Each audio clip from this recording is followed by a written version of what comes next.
여러 가지 심 제1회 1번 문제 보겠습니다. 다음 중 심에 대한 설명으로 옳지 않은 것은 심의 단위는 뉴턴을 사용한다. 우리가 심의 단위는 뉴턴을 사용하고 이 단위 이외에도 우리가 킬로그램 심이라는 단위도 우리가 심의 단위가 되겠죠. 자, 그다음에 두 번째, 심은 두 물체 사이에 상호작용한다. 자, 심이라는 것은 항상 한쪽 방향으로만 작용되는 게 아니고, 자, 같은 크기의 심으로 심을 준 방향과 반대 방향으로 상호작용한다 이렇게 얘기했습니다. 자, 지금 여기 보면은 어떤 사람이 이 벽을 민다고 했을 때, 자, 이 벽을 10뉴턴의 힘으로 민다고 가정하면은, 자, 이 미는 방향과 반대 방향으로, 자, 벽이 이 미는 사람을 역시 10뉴턴의 힘으로 민다고 얘기했습니다. 그래서 우리가 상호작용한다는 것은 같은 크기의 심으로 반대 방향으로 항상 심이 작용된다. 맞는 얘기죠. 자, 세 번째, 심의 3요소는 크기 방향 작용점이다. 자, 우리가 심의 3요소 크기 방향 작용점 수업 시간에 얘기했습니다. 자, 네 번째, 심은 두 물체가 접촉해 있을 때만 작용한다 이렇게 나왔는데, 자, 심은 두 물체가 접촉해서 있을 때만 작용한다고 얘기했는데, 자, 우리가 심의 종류가 지금 수업 시간에 배운 게, 자, 마찰력이라는 심이 있죠. 그 다음에 탄성력이 있었습니다. 자, 그 다음에 자기력이라는 게 있고, 그 다음 중력이라는 게 있었죠. 자, 그 다음에 전기력도 있었습니다. 자, 그런데 여기 있는 마찰력이나 아니면 탄성력 같은 경우는 두 물체가 접촉했을 때 일어나는 힘이고, 자, 자기력, 중력, 그 다음 전기력 이런 힘들은 두 물체가 떨어져 있어도 작용하는 힘이라고 볼 수 있습니다. 그래서 4번의 힘은 두 물체가 접촉하였을 때만 작용한다는 잘못되어 있는 내용이겠죠. 답은 4번이 되겠습니다. 자, 힘은 물체의 모양이나 운동 상태를 변화시킨다. 자, 우리가 어떤 물체에 힘이 작용되면은 세 가지 변화가 일어난다고 얘기했습니다. 바로 제일 처음에 모양의 변화, 그다음 운동 상태의 변화가 일어나고 모양과 운동 상태가 동시에 변한다 이렇게 얘기했습니다. 그럼 여기서 운동 상태라는 것은 어떤 걸 얘기하냐면은, 자, 운동 방향을 얘기하고 또 운동 속력을 얘기하는 거다 이렇게 얘기했습니다. 그러니까 방향과 속력인데, 어떤 물체에 힘이 작용되면은 운동 방향이 변할 수가 있고 움직이는 방향이 변할 수 있고, 자, 속력의 변화가 나타난다고 얘기했습니다. 그래서 힘은 물체의 모양이나 운동 상태를 변화시킨다. 맞는 얘기가 되겠죠? 답은 4번이 되겠습니다. 2번 문제 보겠습니다. 다음은 야구장에서 일어나는 일들이다. 이들 중 과학적 의미의 힘에 해당하는 것은, 아까 말씀드린 것처럼 어떤 물체에 힘이 작용될 때는 운동 상태의 변화가 일어난다 이렇게 얘기했습니다. 곧 정지하고 있던 물체가 움직이거나, 아니면 움직이고 있던 물체가 정지하거나, 아니면 속력이 점점점 빨라지거나 속력이 점점점 느려지거나, 또는 모양이 변하거나, 아니면 모양과 운동 방향이, 운동 상태가 동시에 변하는 경우가 우리가 힘이 작용될 때다 이렇게 얘기했는데, 제일 첫 번째 보면은 관중들이 홈런 힘차게 외치고 있다. 자, 여기서 힘차게 외친다고 해서 뭐 물체의 운동 상태나 아니면 모양이 변하는 건 아니죠. 그 다음 힘없이 침묵하고 있는 방망이가 오늘은 터질까. 자, 여기도 보면은 실질적으로, 자, 방망이가 움직인 건 아닙니다. 자, 세 번째 보면은 타자가 방망이에 최대한 힘을 줘 휘둘렀다. 자, 힘을 줘서 휘둘렀다는 것은 정지하고 있던 방망이가 움직이기 시작했으니까 이 방망이에 힘이 가해지고 있다고 볼 수 있겠죠. 답은 3번이 답이 되겠습니다. 3번 문제 보겠습니다. 3번 문제 보면은 질량과 무게에 대한 설명으로 옳은 것은, 자, 우리가 먼저 무게의 개념에 대해서 먼저 보겠습니다. 자, 무게는, 자, 중력과 똑같다 이렇게 얘기했습니다. 자, 곧 지구가 어떤 물체를 끌어당기는 힘을 우리가 중력이라고 얘기하고, 자, 이걸 다른 표현을 우리가 무게다 이렇게 얘기하는데, 자, 우리가 무게를 구하는 공식은 어떻게 됐냐면은, 자, 질량 곱하기, 자, 지구에서는 중력과 속도 9.8 미터 퍼 세크의 제곱을 곱해줬죠. 그래서 우리가 질량이 커지면은, 자, 무게도 어떻게 같이 커지게 나타나겠습니다. 그래서 1번 보면은, 자, 질량과 무게는 반비례한다. 지금 질량이 커지면 무게도 커지기 때문에 질량과 무게는 비례하게 되겠습니다. 자, 질량과 무게의 단위는 같다. 자, 질량과 무게의 단위가 같다고 이렇게 얘기했는데, 자, 질량의 단위는 우리가 킬로그램이나 아니면은 그램이 바로 질량의 단위가 되겠죠.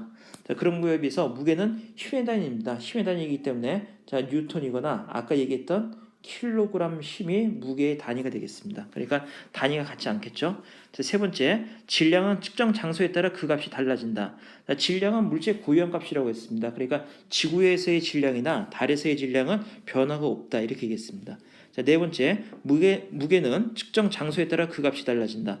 자, 무게는 우리가 여기 있는 9.8이 중력 가속도인데, 자, 중력 가속도는 위치나 장소에 따라서 약간씩 차이가 나게 되어 있습니다. 그러니까 지구 내에서는 이 9.8이라는 값이 거의 일정하지만은, 자, 지구가 아닌 다른 천체로 가면은 이 9.8이라는 값이 달라지겠죠. 그래서 이 9.8이라는 값이 달라지기 때문에, 자, 무게의 값도 달라지게 되겠습니다. 그러니까 무게는 측정 장소에 따라 그 값이 달라진다. 4번이 맞는 얘기가 됐습니다. 자, 그 다음에 용철 저울을 이용해서 물체의 질량 측정한다. 우리 용철 저울은 무게를 측정하는 저울이죠. 자, 무게를 측정하는 저울은 용철 저울 이외에 안전뱅이 저울이 있겠습니다. 다음 4번 문제 보겠습니다. 다음 중 중력에 대한 설명으로 옳지 않은 것은 중력의 방향은 연직 방향이다. 자, 우리가 지면에 대해서 연직으로 중력이 작용한다 이렇게 얘기했습니다. 또는 우리가 지구 중심 방향이다 이렇게도 얘기할 수 있겠죠. 우리 연직 방향이라는 말보다는 지구 중심 방향이다 이렇게 쓰는 게 오히려 더 훨씬 표현이 정확하다 이렇게 볼 수 있겠습니다. 두 번째, 자, 태양 목성에서도 중력이 작용된다. 자, 중력은 우리가 만류인력의 일종입니다. 그래서 질량을 갖고 있는 모든 물체에서는 중력이 항상 작용되게 되겠죠. 그러니까 태양이나 목성 같은 경우는 질량이 지구보다 훨씬 크기 때문에 이 중력의 값도 훨씬 크게 나타나겠습니다. 세 번째, 모든 천체에서 중력의 크기는 같다. 자, 아까도 말씀드렸지만은 중력은 만류인력입니다. 자, 인력은 우리가 물체의 질량과 비례하기 때문에, 자, 모든 천체의 중력의 크기는 같다. 이게 틀리게 되겠죠. 자, 모든 천체의 중력의 크기가 같다는 것은 모든 천체의 질량이 같다고 이렇게 볼 수 있는데, 자, 그건 틀린 얘기가 되겠습니다. 답은 3번이 되겠습니다. 다음 5번 문제 보겠습니다. 자, 다음은 중력의 크기가 줄어들면 기록에 가장 크게 향상되는 종목은, 자, 중력은 지구 중심으로 물체를 끌어당기는 힘인데, 자, 볼륨 같은 경우는 중력과는 크게 상관이 없겠죠. 물론 중력이 작아지면은 수직 항력이 작아지기 때문에 뭐 마찰력도 작아질 수는 있겠습니다. 자, 그다음에 사격도 마치 크게 뭐 문제 없는데, 자, 양도 마찬가지고, 그다음에 창 던지기 보겠습니다. 창 던지기 같은 경우는 창을 던지면은, 자, 창이 중력에 의해서 공중으로 날아갔다 계속 아래 방향으로 떨어지게 되겠습니다. 근데 이 아래 방향으로 지면으로 잡아당기는 힘이 더 작아질 경우에는 창이 조금 더 멀리 나갈 수 있겠죠. 그러니까 답은 4번. 창 던지기일 경우는 우리가 중력이 작았을 때 훨씬 기록이 좋아지는 경기다 이렇게 우리가 얘기할 수 있겠습니다. 답은 4번입니다. 6번 보겠습니다. 지구에서 질량이 60kg인 물체가 있다. 이 물체의 태양에서의 무게는 몇 뉴턴인가 이렇게 나왔습니다. 여기 보면은 단 태양에서의 중력은 지구 중력의 28배이며 1kg의 지구에서의 무게는 10뉴턴이다 이렇게 얘기했습니다. 그 우리가 무슨 얘기냐면 여기 보면은, 자, 1kg, 자, 우리가 무게라는 것은 아까도 얘기했지만은 무게를 구하는 공식이, 자, 질량 곱하기 9.8이다 이렇게 얘기했는데, 자, 여기 1kg 곱하기 9.8 해주면은 무게는 9.8뉴턴이 나겠죠. 근데 여기서 지금 1kg에서의 지구에서의 무게가 10뉴턴이다 이렇게 지금 조건에서 줬는데, 이건 무슨 말이냐면은, 자, 여기 있는 이 중력 가속도를 9.8로 계산하지 말고, 자, 10m/s의 제곱으로 계산해 줘라 이 얘기입니다. 그러니까, 자, 지구에서의 질량은 9.8이 아니고 이 문제에서는, 자, 10m/s 제곱으로 계산을 해줘서, 자, 1kg에 해당하는 중력의 값이 무게가 10뉴턴이다 이렇게 우리가 볼 수가 있겠습니다. 자, 그러면 지구에서의 지금 질량이 60kg 나가는 물체의 무게는, 자, 60 곱하기, 자, 10이 되겠죠? 그러면은 600뉴턴이 되겠습니다. 자, 60뉴턴의 물체의 무게는 지금 600뉴턴인데, 자, 지금 여기 보면은 태양에서의 중력은 지구 중력의 28배라고 했습니다. 그건 무슨 얘기냐면은, 자, 요 10m/s의 제곱이 아니고, 자, 태양에서는 이거의 값이 10 곱하기 28이 되겠죠. 그러니까 이게 280에 해당된다고 볼 수 있겠습니다. 그러면은 태양에서의 이물체의 무게는, 자, 60 곱하기 280을 해주면은 16,800뉴턴이 나오겠습니다. 답은 5번이 답이 되겠습니다. 참고로 달에서의 무게는 지구 무게의 6분의 1이라고 얘기하고 있습니다.